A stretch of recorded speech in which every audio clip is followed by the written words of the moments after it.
Tetapi ada satu hal yang bertahan di Lombok dan di NTB, walaupun 170 tahun berada di bawah penguasaan kerajaan Bali Timur, alhamdulillah iman dan Islamnya tidak bergeser. Maka kalau ada orang datang ke negeri kita, langsung maupun tidak langsung, berusaha memecah belah persatuan umat, berusaha memecah belah persatuan bangsa,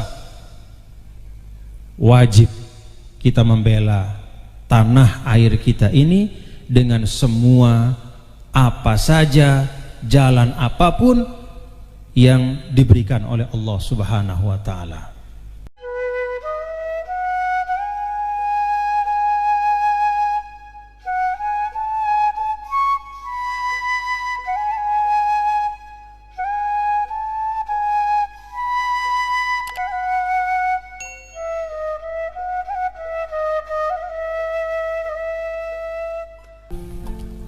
Yang saya hormati dan saya muliakan seluruh romo-romo, kiai-kiai dan guru-guru kita yang hadir pada haul malam hari ini.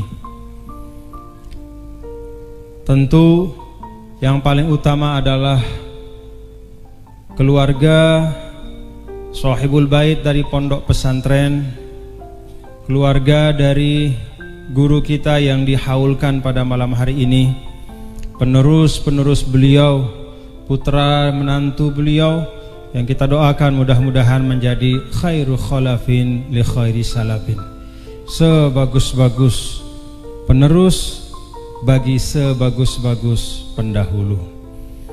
Yang saya hormati Kiai Haji Ubaidillah Shadaqah, yang saya hormati para sahabat alumni Universitas Al-Azhar Kairo yang hadir pada malam hari ini. Ada Dr.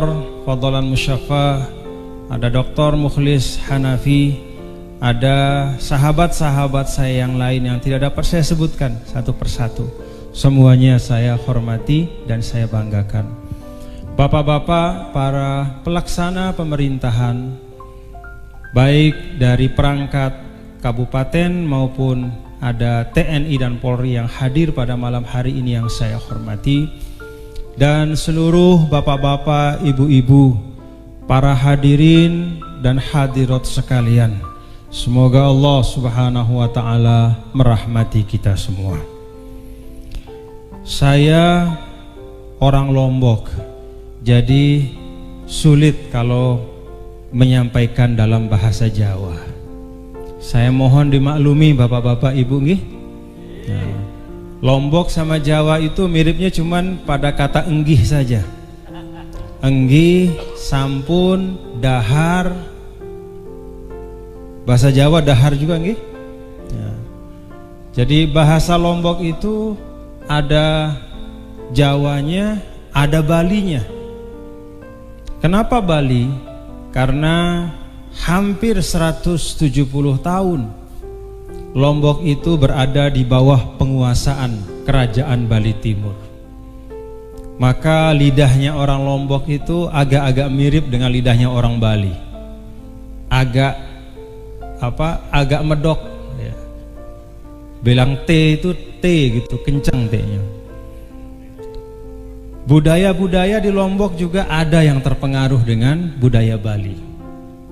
Tetapi ada satu hal yang bertahan di Lombok dan di NTB, walaupun 170 tahun berada di bawah penguasaan kerajaan Bali Timur, alhamdulillah iman dan Islamnya tidak bergeser.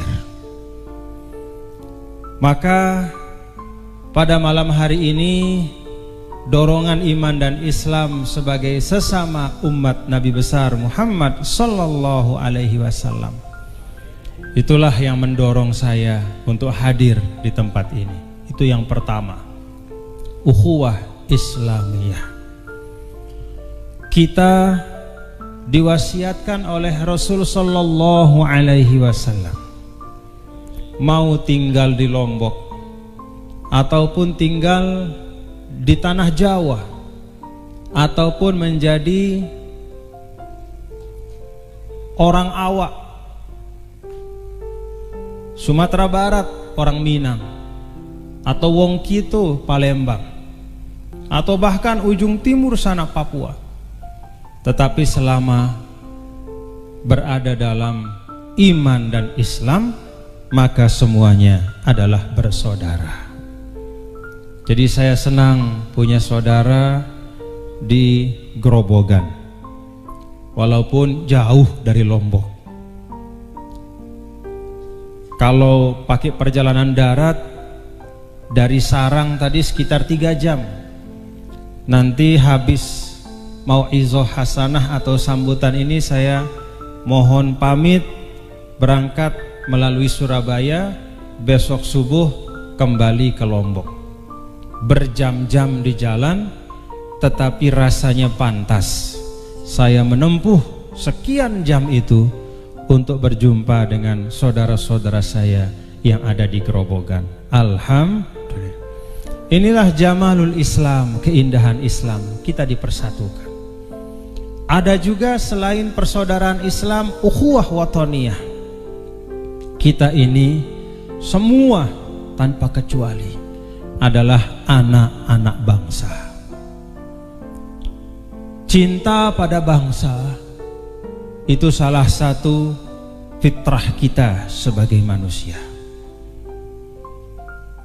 Islam mengakui dan bahkan Islam menghargai itu. Nabi yang mulia baginda Rasulullah sallallahu alaihi wasallam, ketika beliau dipaksa, bukan sengaja tapi dipaksa, tidak ada jalan lain, harus pergi dari Mekah, diusir, taruhannya nyawa. Kalau tidak mau pergi, dibunuh. Maka ketika beliau berlalu dari Mekah, di dalam riwayat disebutkan beliau berbalik dan melihat ke Ka'bah. Lalu kemudian mengatakan, innaki la ahabbu biladillahi ilayya laula anna qaumaki akhrajuni. Duhai Mekah, tanah tempat kelahiranku, sesungguhnya engkau adalah bumi Allah, tanah yang paling aku sayangi. Hanya saja aku terpaksa pergi karena pendudukmu mengusirku. Ungkapan Rasul sallallahu alaihi menunjukkan bahwa cinta pada tempat kelahiran kita adalah sesuatu yang diakui oleh Islam. Bahkan bukan sekadar diakui, boleh kita jaga, bahkan harus kita rawat. Maka kalau ada orang datang ke negeri kita, langsung maupun tidak langsung, berusaha memecah belah persatuan umat, berusaha memecah belah persatuan bangsa, wajib kita membela tanah air kita ini dengan semua apa saja, jalan apapun yang diberikan oleh Allah Subhanahu wa ta'ala.